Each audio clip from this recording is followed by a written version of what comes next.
Ang kwentong ito ay hango sa totoong buhay. Mula ito sa isa nating kabayan na itago na lang natin sa pangalang Jerby. Bilang paunang paksa, lilinawin lang sa kwento, ito ay may parting hindi kaaya-aya, kaya ihanda ang tenga sa pakikinig. May mababanggit na mga proseso, bagay na wag niyong susubukan. Taong 1985, Tungawan, Zamboanga. Nang mga panong ito, hindi na may pagkakaila na maraming mga tao na may kaalaman o may karunungan sa nasabing lugar. Lalo na't malapit lang talaga ito sa Siraway. May magkakaibang antas, aspeto, nakadepende sa kung anong klase ng aral ang piniling pasukin. May malakas, may katamtaman, may mahina, may pangdepensa at may mga panglaban, may lason, may kaliwa at kanan. Alam nyo bang bihira ang taong nabiyayaan ng katangian na kayang pagsabayin ang dalawang karunungan? Ito ang tipo na pwedeng gumamit ng magkakaibang orasyon sa isang sandali lang para lamang ito sa mga piling tao. Kapag sinusubukan ng mga mapaghangad, nababaliw o hindi kaya naman napaparalisa ang katawan. Kung minsan pa ay namamatay. Hindi ito ang kamatayan na walang kahirap-hirap, dadaan sa isang matinding pagdurusa. Subalit ang kwentong ito, sa lugar na nabanggit ay may umusbong na binata na siyang mangmang sa mga bagay na ito. Pero higit pa siya sa isang dibino, kaya ng katawan niya ang dalawang panig ng karunungan. Itago na lang natin sa pangalang Jojo. Ang edad pa ni Jojo sa mga panong iyon ay 14. Mabait, masipag, magalang ang bata pero may pagkapilyo. Subalit doon lang sa mga taong sobrang lapit sa kanya, lalo na sa abuelo nito. Itong lolo niya ay isang albularyo. Matagal na umanong sinusubaybayan si Jojo sapagkat nakita ng albularyong ito sa kanyang pangitain ang pagiging ganap ni Jojo sa inaharap. Malaki ang potensyal ng binata, may natutulog na abilidad at pagkapukaw na lamang ang kulang. Ang albularyong si Lolo Danil, napakatanyag sa lugar ng Tungawan, pero sa likod ng katanyagan nito, maraming galit. Pinaghihinalaan na isa ding mangkukulam. Kung minsan ipinapatawag si Jojo ng matanda, hindi dahil sa uutusan, kundi dahil gusto lang na masilayan nito ang ginagawa niya noong panggagamot. Napapakamot nga ng ulo si Jojo kasi nga nababagot. Walang hilig sa ginagawa ng kanyang lolo. Magkakalayo ang mga bahay nila. Nasa 2 ektarya ang pagitan. Sa bukid ito ng Tungawan, bihira ang mga bahay. Hindi katulad ngayon na ang dami na ditong plantasyon. Malalawak na sakahan at marami ng mga tirahan. Kitang-kita ang pag-unlad ng lugar. Noon kasi ay parang kupas na larawan. Ito ngang bahay nila Jojo. Tipikal na tahanan na makikita sa bukid. Nakaangat ang sahig sa lupa, pero gawa sa mga pulidong kahoy, mulabe, kawayan at may pawid na bubungan. Bugtong anak lang si Jojo dahil ang nanay niya na si Yasmin may sakit sa matres. Mahirap man ang buhay pero dahil nag-iisa lang si Jojo, nagagawa nilang makaahon. 2nd year high school ang binata noon. Isang umaga habang naghahanda si Jojo patungo sa paaralan, dumating si Lolo Danil. Ang sabi ng matanda sa Sabado daw, dapat naroon uli si Jojo sa bahay niya. Basta kapag walang klase, doon dapat namamalagi. Nagkataon na may gagawin si Jojo. Napagkasunduan nila noon ng kanyang kaklase na pupunta sila sa bahay ng guro dahil nga imbitado sa kaarawan ng anak nito. Kaya naman tumanggi si Jojo Sinabing sa susunod na linggo na lang, imbitado sila sa kaarawan ng anak ng guro nila noon. Tsaka Lo, sumasakit ang leeg ko sa kakanood sa'yo eh. Hindi mo naman ako inutusan. Pinagmamasid mo lang ako eh. Minsan, ang pangit ng mukha nyo eh. Pag pinapanood ko kayo. Pero sinabi ko na po sa inyo na hindi po ako mahilig sa panggagamot. Ang bantot pa dun sa bahay nyo, Lo. Ang dami mong sinasabing bata ka. Akala mo kagwapuhan ka. Palagi ngang nakalawit niyang alaga mo eh. Pero ganyan din ako noon. Hindi ko hilig yung ginagawa ko. Basta ang importante naroon ka. Kasi nga araw ng Sabado, may matutuklasan ka. Aba ayos ah. May matutuklasan? Wala naman pong pinagbago yung mukha nyo. Ano po matutuklasan dyan? Tutubuan po kayo ng ngipin? O yung buhok yung 3 piraso madadagdagan? Abay! Hoy, Jeffrey. Etong anak mo pagsabihan mo yan ha. Alam mo ang lahat ng tungkol sa kanya. Basta Jojo, ikaw ha. Dapat naroon ka sa Sabado. Makauwi na nga. Mamaya ko ano pang masabi sa akin yan eh. Umuwi ang matanda. Umalis na din si Jojo noon. Ito namang tatay niyang tawagin natin sa pangalang Jeffrey. Nagkipit balikat na lamang. Alam na nito ang mga pangitain ni Lolo Danil. Pulido ang mga sinasabi nito dahil palaging nagkakatotoo. Pero kahit may plano si Jojo sa araw ng Sabado, pumunta pa rin siya sa bahay ng lolo. Paano ba naman kasi? Bumagsak ang malakas na ulan. Umaga, habang payong ang daon ng saging ay naglalakad na si Jojo.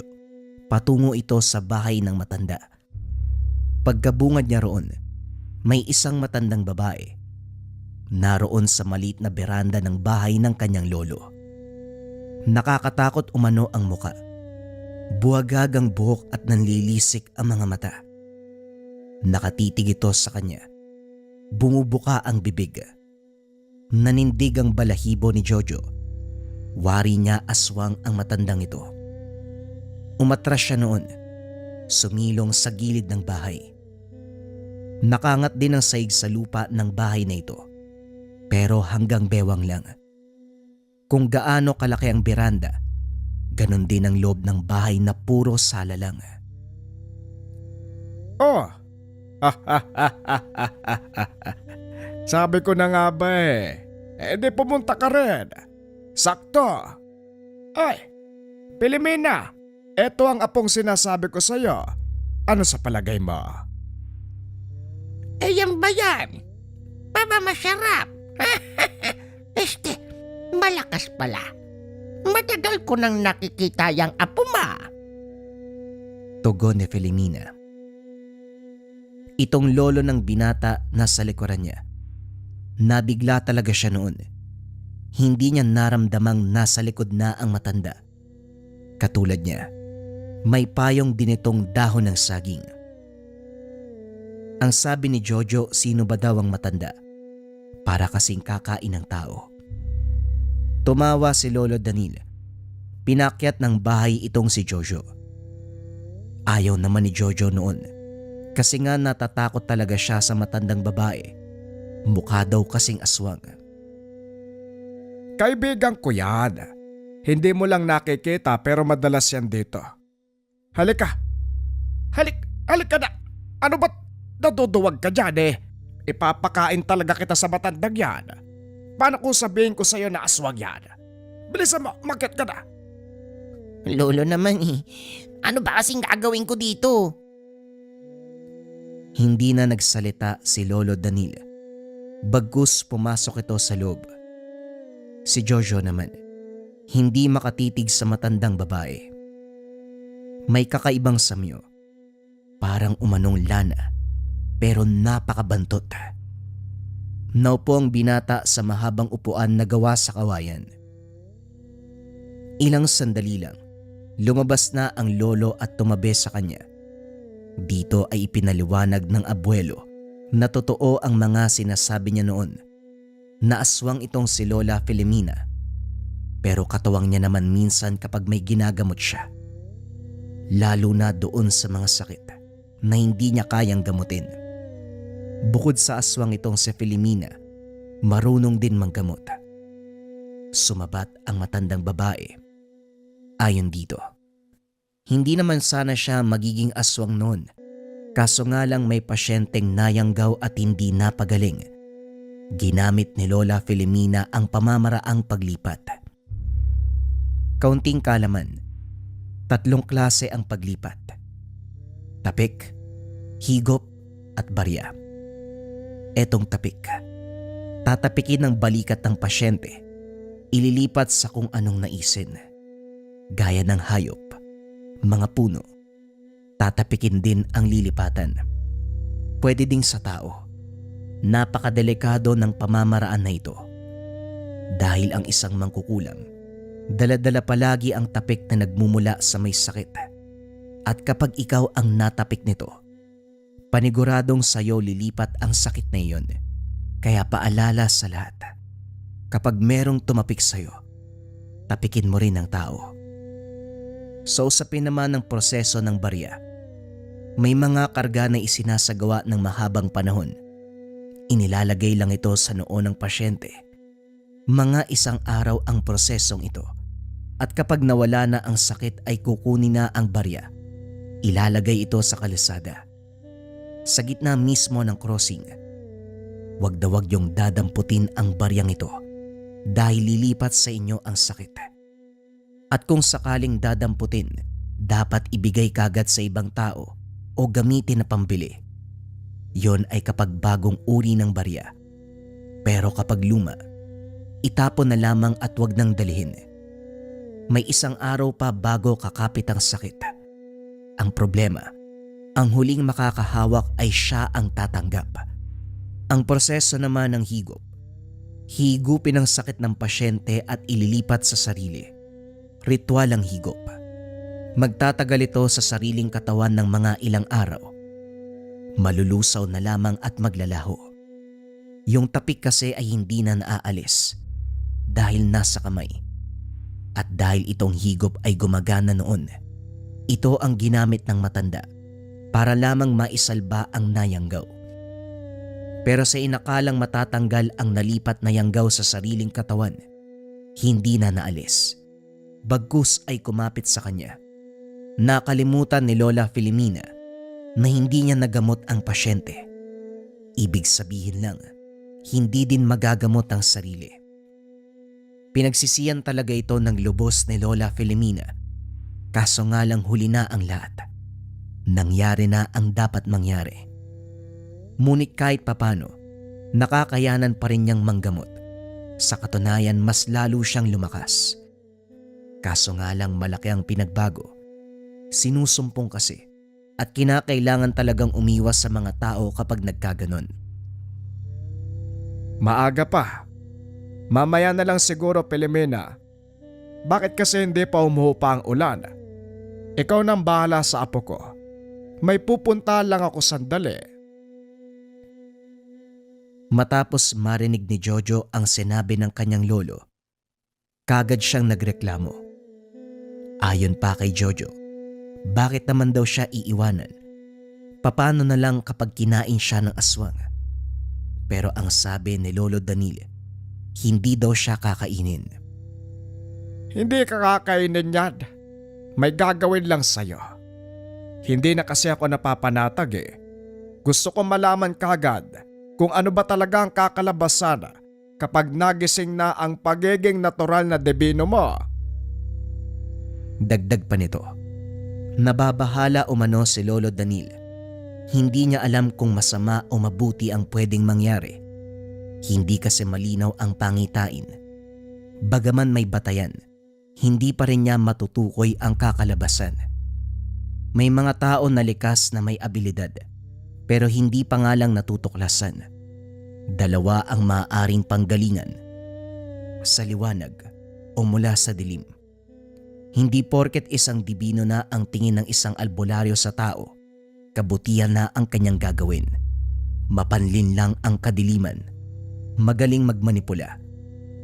Ang masama pa, ginagawang mabuti, pero sa kaloob-looban nito, nagkukubli ang anyo ni Satanas.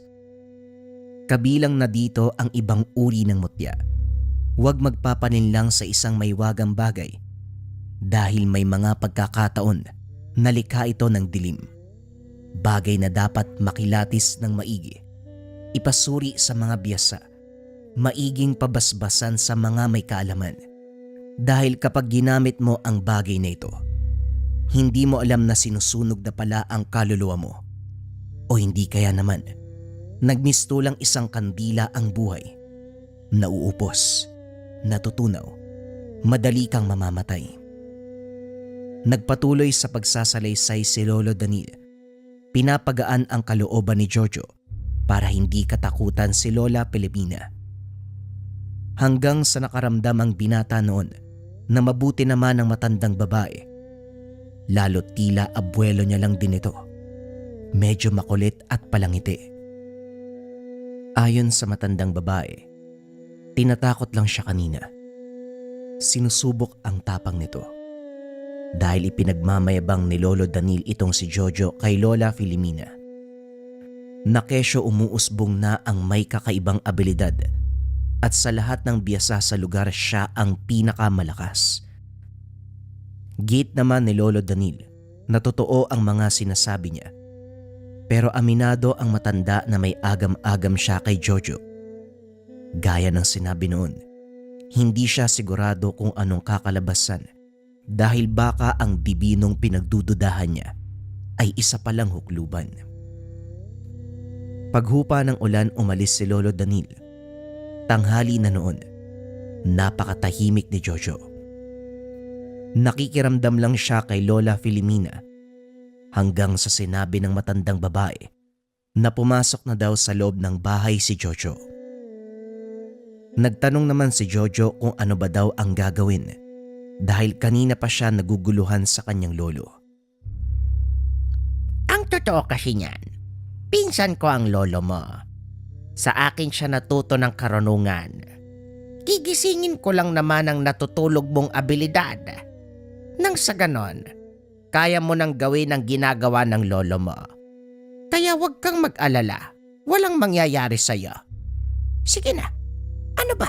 Huwag ka kasing matakot.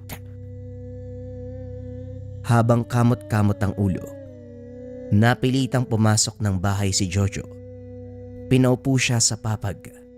Pinapikit ang mga mata. Kinakabahan ng binata. Bagaman ramdam niya na mabuti naman si Lola Filomena, aswang pa rin ito. Ilang sandali, nakakaamoy ng usok si Jojo. Nakakasulasok ang amoy. Nagreklamo ito kasabay ng pagbuka ng mga mata. Pero kinaltokan naman siya sa ulo ng matandang babae. Huwag daw gagalaw, manatiling nakapikit. Naririnig niyang nagmumuni-muni ito. Bumubulong sa kanya at kakaiba ang boses. Gasgas. Parang hinuhugot sa kalamnan. Takot na takot si Jojo. Ako ang tagabasbas ng mga baguhan.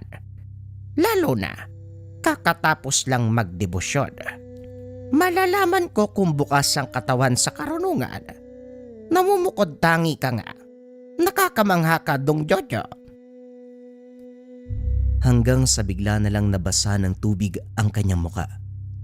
Pagbuka ng kanyang mga mata, nakabungad sa kanyang harapan ang muka ni Lola Filomena. Napapamura si Jojo sa isipan. Dahil sa kanyang isipan, mula sa bibig nito ang tubig na yun. Binugahan siya ng matandang babae. Napakabaho ng amoy. Nang matuyo ang tubig ay sobrang lansa. Pinandilatan siya ng mga mata. Kung kaya't pumikit uli si Jojo. Mga 1 oras ang itinagal. Napakatagal at nangawit na si Jojo. Inaantok na siya ng mga sandaling ito. Hanggang sa hindi niya namalaya na siya na lang mag-isa sa lugar. Iniwanan siya ni Lola Filomena. Nagmukhang timang si Jojo. Nakapikit pa rin ang mga mata at ang kumalabit sa kanya ay si Lolo Danil. Oh, anong ginagawa mo? Parang nagdadasal ka dyan. Sandali, nasan ba si Filomena? Ho, hindi ko po alam eh. Wala namang abiso yung matandang yun. Basta pinapikit yung mga mata ko eh. Walang yaya no? Parang pinagkakatuwaan lang ako ah. Siguro ayaw niyang makita mo siya. Paniguradong mahihimatay ka kapag nasilayan mo ang anyo niya. Lumalabas kasi ang pagiging aswang niya apo kapag gumagamit na siya ng karunungan. Hindi kaagad nagbabalik sa anyong tao kaya ayon umalis. Hayaan mo, babalik din yon. Matapos makapagsalita, pinatayo si Jojo. Kinapaka pa ang bumbunan. Ilang mga sandali noon, tinitigan nito ng mata sa mata. Napaka-misteryoso nito. Makikitang parabang may sinusuri. Mula ulo hanggang paa. Kinakapa ng matanda. Nahawakan pa nito ang maliit na alaga ni Jojo sa ibaba. Lolo naman, ba't pati ang alaga ko hinahawakan mo? Ay nako, sabi ko na nga ba. Nagdududa talaga ako. May iba pa bukod sa inaasahan ko eh. Sumama ka sa akin. Saan naman po tayo pupunta? At saka, ano po ba yung mga sinasabi mo lolo? Hindi ko naman maintindihan eh. Anong may iba bukod sa hindi mo inaasahan ano? Hindi kagad kumibo ang lolo. Naganda na lang siya ng mga gamit. May kinuha pang itak na nakasugbit sa pawid. Naaabot niya lang ang bubungan ng bahay. Pagkatapos nun, nauna itong bumaba ng hagdan. Sumunod lang si Jojo. Kumakalam na ang sikmura gawa ng wala pa siyang pananghalian. Nagreklamo siya, pero ayon sa matanda, mas maigi umano kapag walang laman ng tiyan. Masusukat ang tatag ng isipan. Ito ang batayan kung paano kikilatisin kung gaano kalakas si Jojo. Kapag dumating na tayo doon, wala kang ibang gagawin kung hindi sambitin ang mga sasabihin ko sa'yo. Bitbitin mo lang ang bagay na ito. Huwag na huwag mong bibitawan. May inabot sa kanya ang matanda. Nagtanong si Jojo kung ano ba ito. Dahil parang uling. Itim na kahoy pero hindi naman nagkakaman siya. Ang sabi ni Lolo Danil, dignum ng punong balete. Isa sa pinakabanal na mutya. Pagmamay-ari ito ng 4 na diwata na nagbabantay sa punong pinagkunan niya. Mahirap kasing paliwanag eh. Masyadong pilyo yung utak mo. Hindi rin pwedeng biglain ang mga orasyon ng katawan mo. Kasi nga, pinag-aaralan ko pa. Alam mo ba, kaya kong gumamit ng 2 klase ng karunungan. Nasa pagitan ng kanan at kaliwa. Isa din yon sa dahilan kung bakit umalis si Filomena. Marahil hindi niya kinakaya ang presensya mo. Damang-dama ko eh. Malakas. Nauungusan ang karga ko. Wala ka pang karunungan yan ha. Paano pa kaya kapag natuto ka na? Tumatango lang si Jojo. Hindi niya namalayan ng mga oras na yun. Nagkakaroon na siya ng interes sa mga ganitong bagay. Partikular kung ano ang kanyang lolo. Malayo ang nilakad nila. Nawala na lang ang gutom niya. Bukid at talagang pahirapan sa daanan. Noong malapit na daw sila sa lugar, dito na sinabi ng kanyang lolo na ang pupuntahan daw nila ay ang bantugang antingero na dating kasapi ng rebelde. Ipapasubok daw si Jojo. Lolo, ano yung subok na yan? Kwan ba? Yung tagisan ng abilidad. Pwede ring patibayan ng katawan. Pero ikaw ang susubukin. Kadalasan nagpapataga ng itak. Lalo na sa may bandang siraway. Itak ang subok doon at baril. Talagang ipuputok sa'yo yung baril. Ho! Ito naman baka mamatay ako niyan eh. Isusumbong talaga kita kay tatay. Ginagawa mo akong laruan lolo eh. Yung tatay mo, alam niya kung sino ka. Hindi matatakot yun. Ano ka ba? Doon ka na nga lang magsalita. Doon natin malalaman kung anong subok ang gagawin sa'yo. Kinakabahan si Jojo. Nagmamaang-maangan lang siya. Ang totoo, hindi na bago sa kanya ang subok dahil nakikita ang lolo noon na may katunggali. Pero hindi niya inasahan na may tagaan at barilan. Sa pagkakalam niya, hanggang titigan lang ang mga ito, subukan sa espiritual na dimensyon. Ilang mga sandali ay may susuko sa dalawa. Kumbaga, magsasalita na lang ang isang tao na hindi niya nakaya. Noong makarating sila sa lugar, bumungad kagad ang isang matandang lalaki. May mga patik o tattoo pa ito sa katawan. Nakaubad pa ang pang-itaas na damit. Iba't ibang burda ang meron sa katawan. May mga pangungusap o kataga pero hindi niya mabasa. May kung anong pabilog na guhit na may mata sa bandang likod. Nakabalot ang katawan ng mga tattoo. Ang itsura nito ay may hahawig sa ating mga ninuno. Bukod pa dyan ay marami siyang kwintas at meron ding medalyon. May mga bilog-bilog at kung ano-ano pa. Binati ito ng kanyang lolo. Nagyakapan ng dalawa na parang matagal nang magkakilala. Ang pangalan ng taong ito ay Don Dalio. Malayo pa lang. Kilala ko na kagad kung sinong paparating. Ano nga, Ted? Bakit ka napadalaw? Wika ni Don Dalio. Etong apo ko, nais kong ipasubok sa'yo. Ako na lang sana pero mas maganda kung ikaw. Biyasa ka sa ganitong larangan. Kahit anong uri ng subok alam mo eh. Marahil bukod sa akin, nararamdaman mo rin tong pisot na to. Ano sa tingin mo? Ganun ba? Akala ko naman nagpalakas ka. Pero ito pala yon. Apo mo yan. Parang hindi mo naman kamukha eh. Malakas. Tapos, teka, pumarinig ka nga dong. Tumindig ka dyan. Tama. Malakas nga. Bata pa. Anong gusto mo dong? Tatagain ko ba yung mukha mo? Ho? Tatagain yung mukha? Wala po bang iba dyan? Yung hindi po nakakasugat? Lolo, umusog ka nga, wag mo ko itulak papalapit dyan. Malalaglag na ako sa bangin, oh. Halos maihina sa takot si Jojo ng mga sandaling iyon. Bukod sa subok na kakaiba, nakakatakot din ang mamang ito. Malaki ang pangangatawan at sobrang laki ng mga braso. Hanggang sa binulungan siya ng kanyang lolo, 5 kombinasyon ng mga buhay na salita. Alam na alam ito ng may mga karunungan, poder pang depensa at siguradong mabisa. Hindi basta-basta gumagana ang mga salitang ito kapag hindi ka dumaan sa mahabang proseso ng debosyon at seremonya.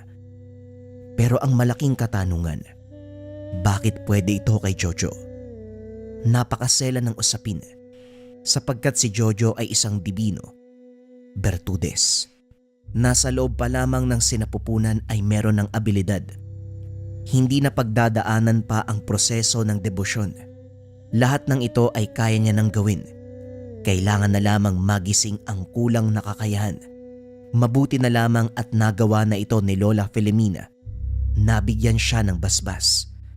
Ngayon ay gising na ang kakayahan. Ang ibig sabihin nakahanda na ang katawan sa mga banal na salita para hindi mapinsala ang sarili dahil ang buhay na salita napakadelikado. Bukod pa dyan, magiging bukas na ang katawan niya sa mga bagay na mahiwaga. Lalong bukas na bukas ang katawan para sa anumang subok sa kahit anong aspeto. Ang tawag dito, isang tahas.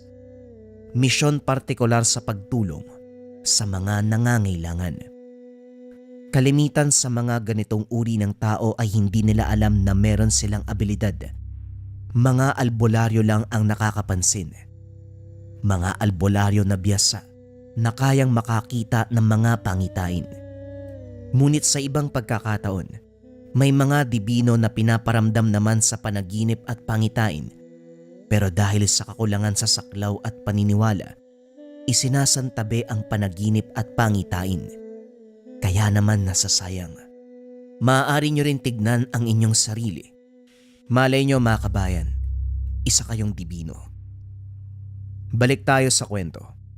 At dahil naibigay sa kanya ang mga orasyon, may paalala pa si Lolo Danil. 5 beses lang, apo. Magtiwala ka sa akin. Sambitin mo ang mga katagang sinabi ko sa'yo. Hayaan mo na si Don Dalio sa kung anong gagawin niya. Kahit pugutan ka ng ulo. Ayos lang yan. Lolo, kung makapagsalita ka dyan, parang ang simple nung gagawin sa akin ha. Ikaw kaya magpapugot ng ulo. Tandaan mo, wala nang atrasan na po. Kung wala kang tiwala sa sarili mo, kung wala kang tiwala sa mga sinabi ko sa'yo, siguradong pupugutan ka. Mamamatay ka. Ganun lang kadali. Tumanguna si Don Dalio. Nagudyat ng pagtango. Sinabi na aantayin si Jojo kapag handa na. Labis ang takot ni Jojo. Naihina siya sa salawal. Muli niyang narinig ang mga sinabi ng kanyang lolo. Wala nang atrasan at dapat magtiwala sa sarili. Walang pagdadalawang isip na sinambit ang 5 kombinasyon. 5 beses. At habang nangyayari ito, nilalabanan niya ang takot. Hanggang sa nakaramdam siya ng kakaiba sa sarili. Yung tipong bigla siyang nagalit. Naningkit ang kanyang paningin. Wari gustong makipagpatayan. Pwede niyo na pong gawin kung anong gusto niyo. Ano nga ho palang pangalan mo? Ano ba yun? Lo Dandan? Don Dalio pala. Sige na ho. Handa na ako. Aba! Dalandan pa ang gusto mo O sige, nagmamatapang ka. Gumagana. Gumagana ang taktika mo, Danil. Hindi ako pwedeng makipagsubukan dito. Siguradong ako lang din ang mapipinsala. Ikaw talaga. Tinakot mo pa mas lalo tuloy lumakas yung bata. Etong nararamdaman ko sa kanya. May pagkadyablo. Nakakatakot. Napakunot ang noo ni Jojo. Ang ibig sabihin ay wala nang subukan na mangyayari. Nilingon niya si Lolo Danil. Nakita niyang napapailing ito. Ang sabi ng lolo, tapos na daw ang subukan. Sumuko na si Don Dalio. Sa kauna-unahang pagkakataon, ngayon lang daw sumuko si Don Dalio. Ayaw mamatay ng kaibigan. Sa likod ng mga narinig ni Jojo, balot na balot ng pagtataka ang isipan. Wala siyang alam kung ano ba talaga ang nangyayari. Hanggang sa nilinaw ni Don Dalio na tama umano ang kanyang lolo, sumuko na ito sa kanya. Sapagkat kapag sinubok, kahit sa anong paraan, malulupig si Don Dalio. At ang pinakamasaklap, maaari siyang mamatay. Maraming mga sinabi na kesyo itong si Jojo, protektado ng kalikasan. Nasa panig daw nito ang mga elementong nananahan sa kahit saan. Malinaw na tunay na dibino si Jojo. At kung susumahin, higit pa doon ang kanyang lakas. Sa tamang panahon, apo, matutuklasan mo rin ang lahat ng bagay. Kapag ipapaliwanag ko sa iyo ng isang bagsakan, hindi mo rin naman maiintindihan. Gaya ng sinabi ko sa iyo, ikaw ang makakatuklas. Lalawak ang saklaw mo. Basta wag kang matatakot. Magtiwala sa iyong sarili at wag kang magpapatinag. Matapos ang kaganapan, umuwi na ang maglolo. Nang mga sandaling iyon, hindi man lang nakaramdam ng pagod si Jojo. Bagay na ipinagtataka niya. Bukod sa wala siyang kain, mahabang paglalakad ang tinahak nila. Mataas pa ang sinag ng araw, subalit hindi man lang siya nanghina. Napapangiti siya sa sarili. Unti-unting tinatanggap ang kakaibang katangian. Inihatid siya ng kanyang lolo, pero bago pa lumisan ang matanda, sinabi nito na maging mapagmatsyag si Jojo.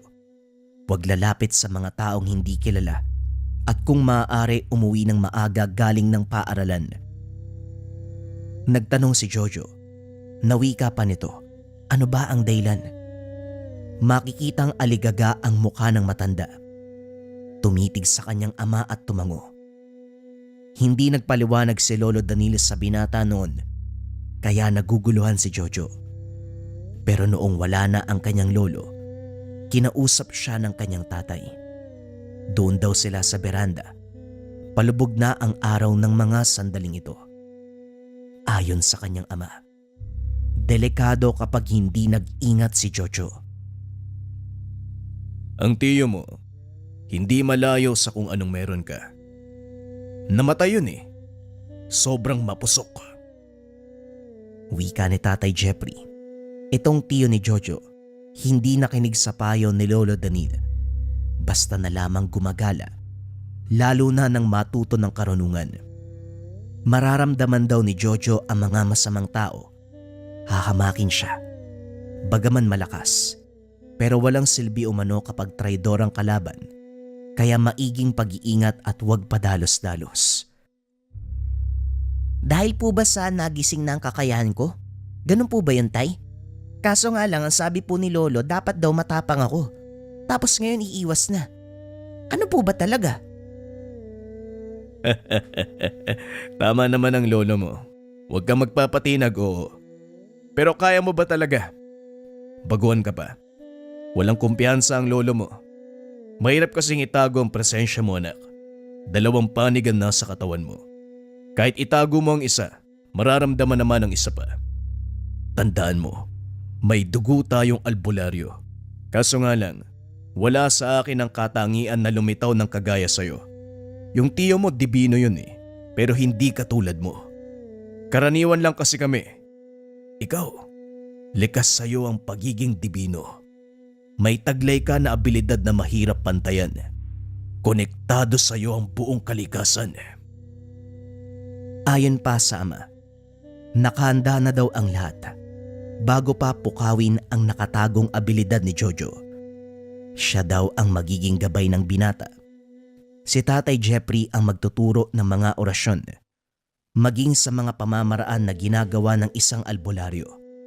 Nagulat naman si Jojo. Hindi niya inaasahan na biyasa din pala si Tatay Jeffrey. Hamak na tao lang ito at hindi iisipin na may abilidad. Taliwas na taliwas ang ugali nito sa kanyang lolo. Napakatahimik kasi ng tatay. Magsasalita lang daw kapag may mga importanteng sasabihin. Magmula ng araw na yon tinuruan na si Jojo. Pagdadasal, pagpapakain ng karga sa katawan, pagpapalakas ng talandro at mga pamamaraan ng isang biyasa. Kaliwa at kanan, pinagsasabay nila. Hindi man naging madali, pero masipag si Jojo.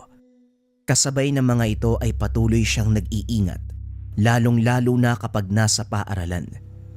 Kada nakakasalamuhang tao, kinikilatis niyang maigi. Dito niya natuklasan na malakas ang pakiramdam. Malalaman niya kagad kung masama ang pakay sa kanya ng isang tao. Kaya naman kagad nakakaiwa si Jojo. Ilang buwan pa ang lumipas. Tuluyang naging biyasa si Jojo. Napapailing na lang siya noon. Ang mga bagay na ginagawa ng kanyang lolo, hindi na siya mangmang dito. Kaya niya nang gawin ang mga bagay na ito sa mas malakas na pamamaraan. Sa hindi inaasahang pagkakataon nagkaroon ng engkwentro. Papawi noon ang binata. Galing siya sa kanyang kamag-aral. Gumawa ng proyekto. Hapon na, may bumagat sa kanya sa daan. Sa may kasukalan ng daan patungo sa kanila, may mga bahay pa naman kaso lang magkakalayo. Doon daw sa ilalim ng puno ng mangga, may nakatayong isang tao. Lalaki. Hindi niya kilala. Ang buong akala ni Jojo ay nagpapastol ng hayop. Pero nang malapit na siya sa taong ito, bigla na lang humisi. Nakatitig ng maigi si Jojo sa muka. Nakayuko ng bahagya. Ngumisi ito na para bang may gagawing masama. Hindi natinag si Jojo Kagad niyang sinabi na kung may masamang sadya, wag na lamang ituloy dahil baka magsisi pa siya. Pero hindi gumagalaw ang taong ito. Nasa tabi lang ng daanan. Itong lugar ay napapalibutan ng matataas na damo. May mga matatayog na puno ng mulabe at eucalyptus. Hindi man kita kilala pero nararamdaman kita. Pero sa palagay ko, mahihirapan ka lang. Huwag mo nang ituloy ang plano mo. Tama ang sinabi ni Don Delio. Malakas ka. Pero yan nga ang gusto ko eh. Ano mang meron sa'yo, dapat mapunta sa akin. Matapos magsalita ni Secarno, tumagilid ang ulo nito. Nanlilisik ang mga mata habang nakatitig sa kanya. Hindi nagsalita si Jojo. Patuloy na nakipagtitigan hanggang sa humahakbang na ito patungo sa kanya. Sige, isang hakbang mo pa. Tutumba ka na. Huminto si Secarno. Isang dipa na lamang ang layo sa kanya. Kapag nagsimulang umatake si Jojo, siguradong tatamaan niya ito.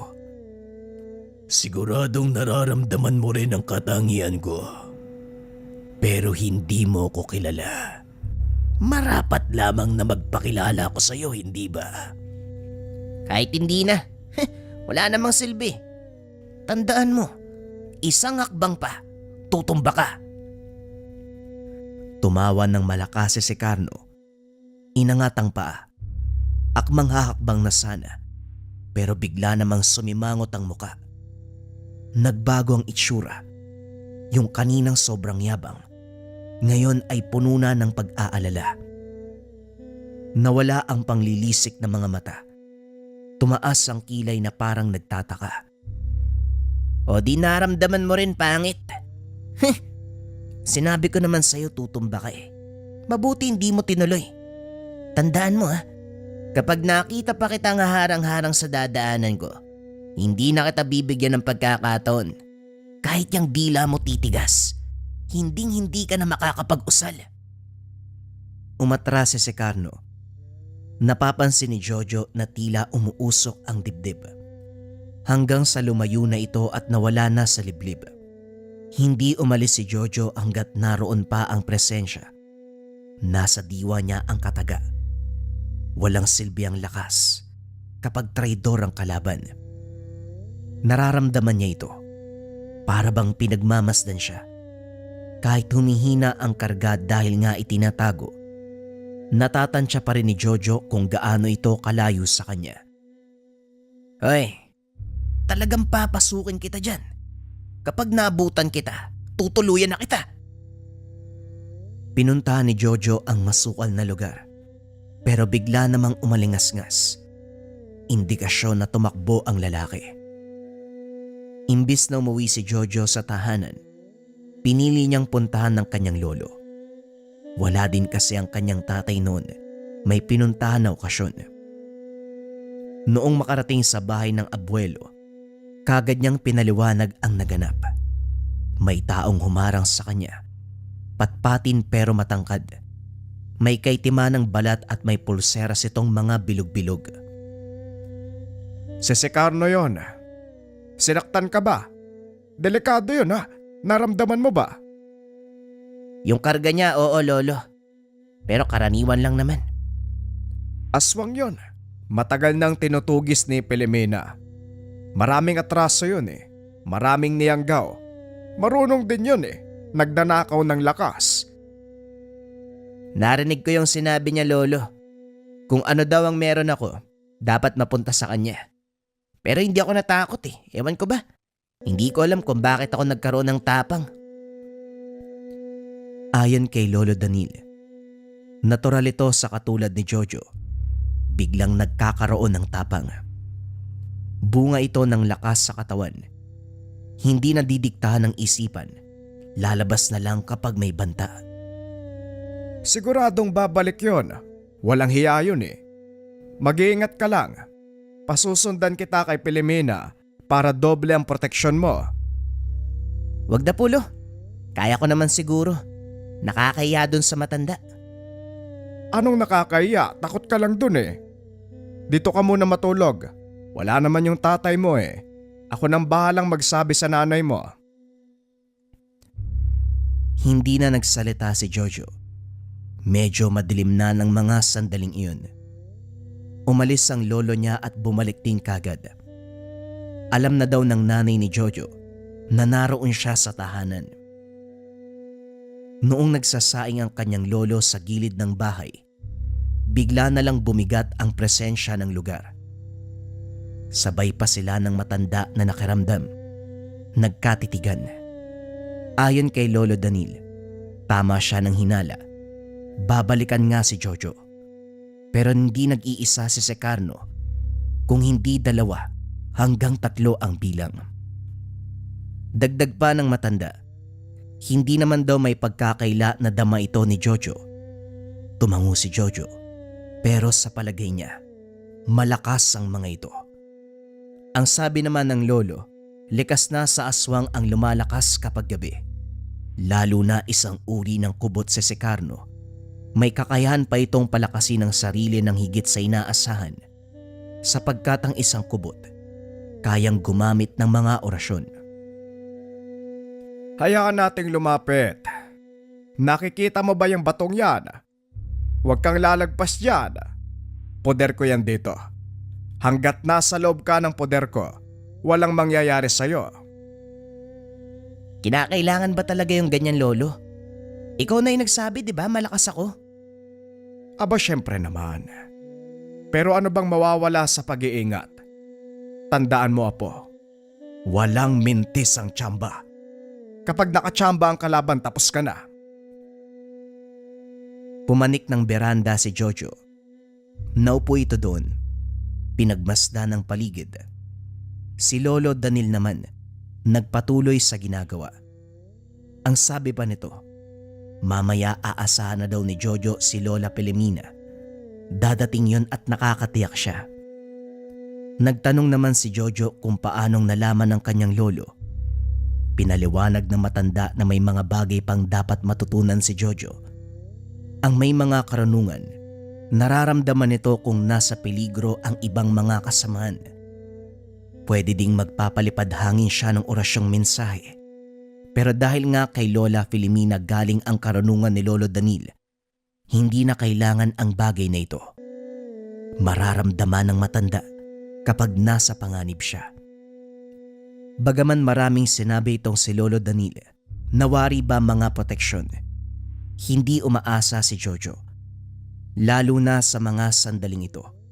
Umantig na naman ang kanyang katapangan.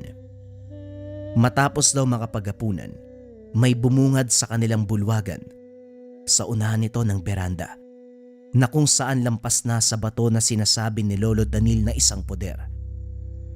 Natamaan ng liwanag mula sa Petromac. 2 lalaki. Meron pang nasa unahan. Ang isa sa mga ito, nakilala kagad ni Jojo. Walang iba kung hindi si Secarno.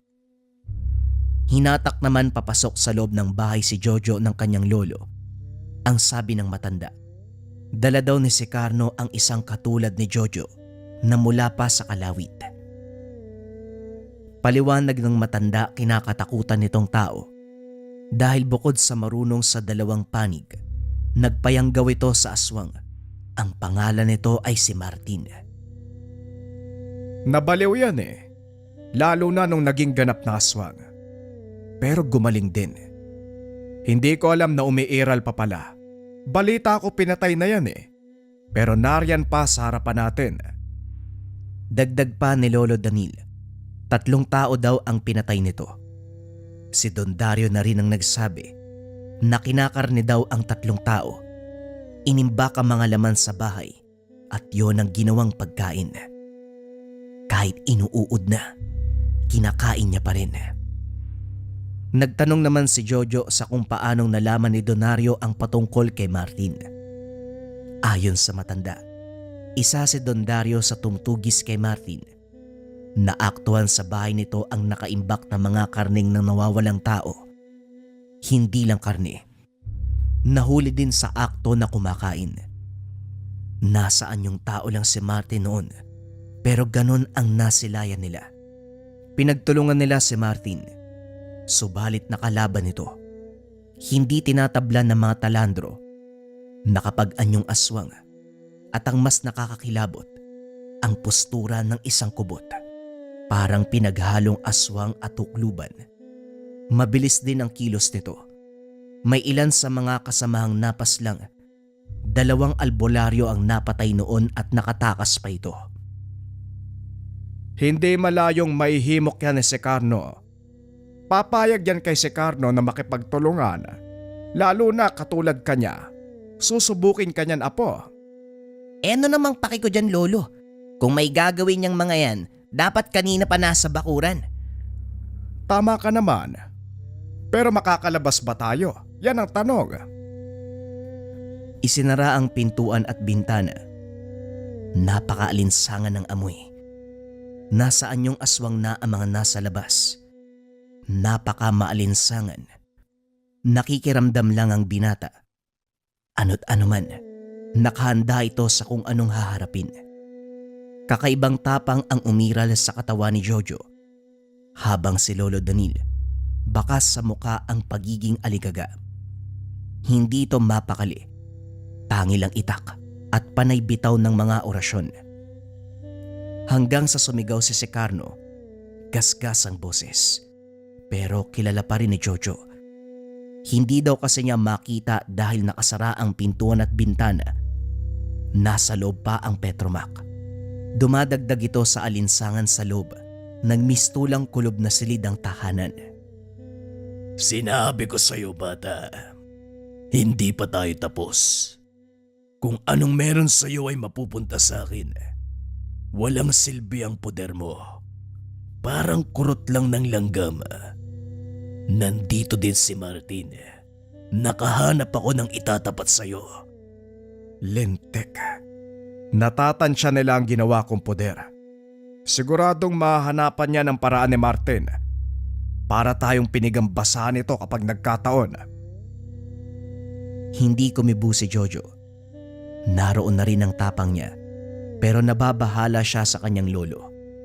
Paniguradong makakayanan umano ang mga kalaban, pero ang tanong, paano ang kanyang lolo? Nakaisip ng paraan si Jojo. Ritual.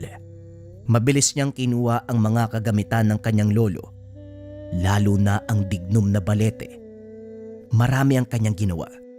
Inilapag sa sahig, nagtirik ng kandila. Anong gagawin mo? Hindi uubra ang mga orasyon ko. Alam mo yan, Lolo, ang ginagamit kong kakayahan ay mula sa kanan. Ngayon naman, gagamitin ko ang sa kaliwa. Tignan natin kung hindi pa uubra. Ano dito mo gagawin? Madadali ako kapag nagkamali ka. Matapos magsalita ni Lolo Danil, tinitigan lang siya ni Jojo. Kinabahan si Lolo Danil nang makitang sobrang seryoso ng apo. Nararamdaman niya ang nagtatagong dyablo kay Jojo. Pero walang pakialam si Jojo. Ipinagpatuloy pa rin niya ng mga sandaling ito ang pinaplanong ritual, isang uri ng pamamaraan na kung tawagin ng mga lokal ay pantok. Maraming klase ang pantok. May magkakaibang proseso at bisa. Pero ang gagawin ni Jojo ay pantok ng isang hukluban, parusa na may kasamang lason o kamandag. May mga lason si Lolo Danil para ito sa sakahan, pangpatay ng daga. Yun daw ang naisipan niyang gamitin noon.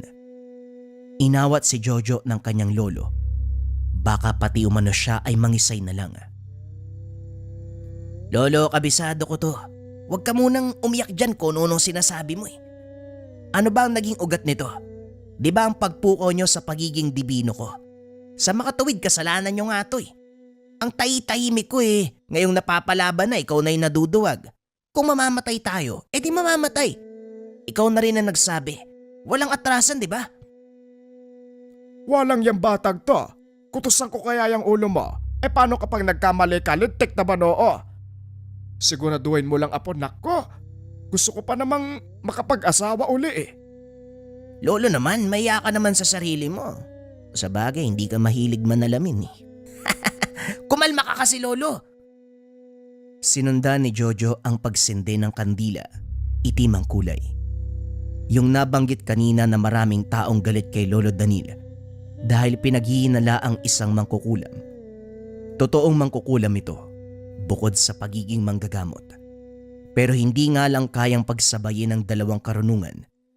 Hindi katulad ni Jojo na wala nang ginagamit na orasyon para magpalit ng karga. Nag-usal na si Jojo. Bitbit niya noon ang dignum. Alam niya ang gamit na ito. May mga bagay na inukit na bato at posturang bungo ng aso. Yon ang materyal na para sa pantok. Bukod sa pwedeng pamparusa, pwede ding panggapos, pero sa pamamaraang kaliwa. Itong kandila. Pagsambit ng mga pangalan ni Jojo, sumiklab ang apoy. Animoy posporo na sumiklab. Pagkatapos ito ng mga kataga na kung tawagin ay suram. Habang itong si Lolo Danil, nakadilat ang mga mata. Kinakapa-kapa ang katawan. Nasa harapan nito ni Jojo. Kamuntikan pa umanong mawala ang kanyang konsentrasyon. Nakakatawa ang itsura ni Lolo Danil. Para bang timang, ang likot ng mga mata, sumisilip pa sa bintana. Samantala, lumitaw na ang dalawang anino sa dingding. Mula ito sa tama ng liwanag ng kandila.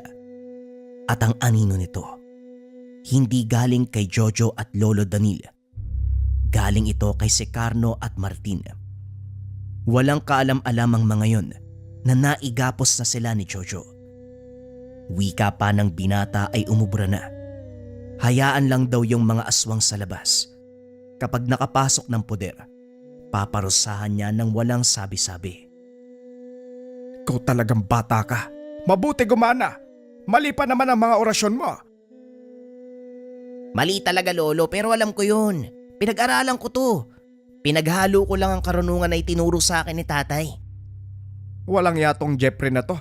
Ang sabi ko sa kanya, huwag kang turuan ng kulab. Baka makaisip ka na gamitin yan para mantrip eh. Kapag nalaman ko, bibitayin talaga kita ng patiwarek. Sandali. Nasaan ba ang mga hayop na to na walang presensya? Binuksan ng matanda ang bintana.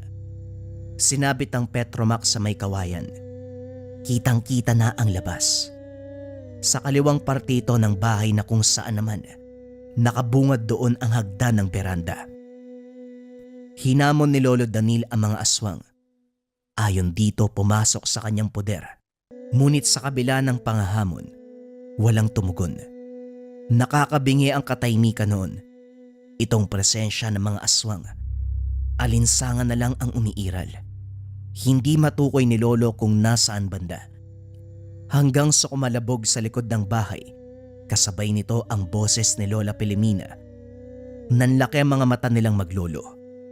Mabilis namang lumabas ng bahay si Jojo. Pero hindi niya pinatay ang kandila.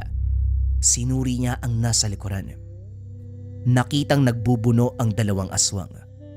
Itong isa, matandang babae na may mahabang buhok. Nakakakilabot ang itsura. Mahaba ang mga paa at kamay. May pagkakuba. At yung muka, purong kulubot. Batid niyang ito ay si Lola Filomena. Sa kauna-unahang pagkakataon, nakita niya ang napakapangit na itsura nito. Habang yung isa naman, kahit nasa posturang aswang daw si Secarno, patpati na nakahubad ang pang-itaas. Yung buhok ay para mga bulate, nakabuhaghag at gumagalaw. Sa hindi inaasahang pagkakataon, naroon din pala si Don Dalio. Nasa may unahan, nakikipagtitigan kay Martin, at yung isa pang aswang, naroon naman sa may beranda. Sinusungkit na ito ng kanyang lolo ng itak, pero hindi tinatamaan. Bumalik si Jojo sa itaas ng bahay. Walang ano-anong kumuha ng laso ng daga. Parang lana, ipinaghalo sa kanyang palad, sabay usala at duro sa mga anino.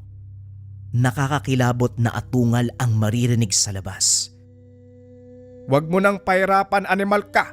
Patayin mo na lang. May pakumpas-kumpas ka pa dyan eh. Kitang nahihirapan ako dito eh. Wika ni Lolo Danil. Ang totoo, kung ano ang gagawin sa anino, mararamdaman nila. Kahit sabuyan ng mainit na tubig, mararamdaman ng biktima. Mapapaso at talagang malaki ang pinsala. Pero ang ginawa ni Jojo, parang eksperimento. Pinagsasabay niya ang pantok at lason. Tinatawag nga ito ni Jojo na makamandag na pantok. Siya lang ang nakatuklas at sobrang bisa ng pamamaraan. Iniwan ni Jojo ang mga anino, maging ang kandila. Muli siyang lumabas. Dito niya nakitang nakikipagsuntukan na si Don Dalio kay Martin. Parang karaniwang tao lang si Martin. Nakasimangot pa ang muka, na animoy hirap na hirap. Lumapit si Jojo doon. Dinaanan niya lamang si Secarno. Sakal-sakal na ito ni Lola Filomena. Noong nasa malapit na si Jojo, napatigil si Don Dalio. Si Martin, wari gulat na gulat nang masilayan si Jojo. Para lang si Secarno na naging aligaga nung unang makarap niya ito. Balita ako, isa kang dibino, tama ba? Bakit ba tinatawag na dibino ang isang katulad mo napakasama ng budhi mo? Malakas ka daw tapos nagpayanggaw ka. Pero ano na, bakit parang nahihirapan ka yata? Matapos makapagsalita ni Jojo, nakatulala lang si Martin. Hindi na alam ang sasabihin. Noong lumapit pa si Jojo, umaatras ito. Wala naman akong kinalaman dito. Hinimok lang ako. Parehas nga tayo, di ba? Hindi tayo talo. Siguro sa akin pwede kong sabihin na hindi tayo talo. Pero paano yung mga taong pinatay mo? Ano yun? Kakalimutan na lang? Yan ang pinakamaling desisyon mo. Yung pagpunta mo dito, hindi ka na makakatakbo. Basag na ang karga mo. Ilang minuto na lang mamamatay ka na. Kahit nga hindi kita hawakan Mamamatay ka at siguradong bubula ang bibig mo. Anong ginawa mo sa akin? Alam mo yun, gawain mo din yun Pinantok lang naman kita tapos laso ng daga yung ginamit ko. Ano sa tingin mo? Mabubuhay ka pa? Matapos makapagsalita ni Jojo, sumuka ng sumuka itong si Martin. Maniwala kayo o hindi, bumula ang bibig, natumba at nangisay. Mabilis itong binawian ng buhay. Walang kahirap-hirap na parang naglalaro lang si Jojo. Samantalang itong si Don Dalio, nakatayo lang, nakatitig kay Jojo na parabang manghang-manga. Ang sinabi ni Don Dalio, naramdaman niya daw ang banta sa buhay ni Lolo Danil, kaya mabilis siyang nagtungo para rumisponde. Hindi niya inaasahan na hindi na pala siya kailangan sa lugar. Samantalang si Secarno ay patay na. Yung ikatlong aswang naman, bagaman hindi tinamaan ng pantok, patay na din. Nakahandusay sa harapan ng beranda, pinugutan ng ulo ni Lolo Danil.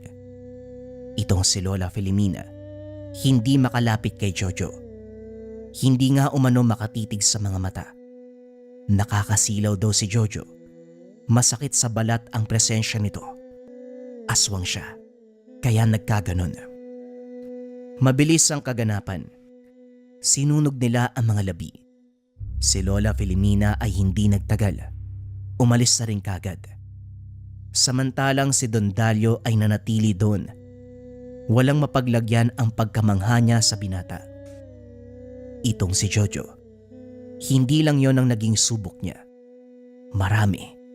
May mahirap, may madali. Pero lahat ay nagagawa ng paraan hanggang sa nakapagtapos ng pag-aaral. Pero kahit pa man ganun, pinili niyang maging katulad ng isang albularyo. Ito ang gusto niya. Isinasabay niya sa kanyang hanap buhay. Hanggang sa ngayon, umiiral pa rin si Jojo bilang isang dibino na kayang paganahin ang dalawang karunungan. Karunungan sa kaliwa at karunungan sa kanan. Naghahanap ka ba ng mga gamit na makakatulong sa buhay mo? Pili ka na lang sa mga produkto na makakatulong sa buhay mo. Incenso candles, tea light version, pwede ring big version, or pwede rin yung nakalagay sa can. Pang-cleanse ng lugar, pangtaboy ng negative energy para maganda ang pasok ng swerte at iwas sakit na bunga ng negative energy. Or pwede ka ring magmarahuyo bracelet kabayan, kontrakulam, barang, tigalpo, palipadhangin, o anumang masamang uri ng sumpa. Kasama din sa marahuyo ang rebuelta. Kung ano yung sumpa na binigay sa'yo, ibabalik sa taong nagbigay. Kung pampaswerte naman ang gusto mo kabayan, pwede mong subukan ang Gabay Medalyon. Pinakasikat na medalyon sa likha merchandise, nagbibigay ng swerte at gabay sa career, health, love life, and finance. Top 1 item yan sa likha. Pili ka na lang kabayan. Kung interesado ka, isearch mo lang ang shop ng Likha Merchandise.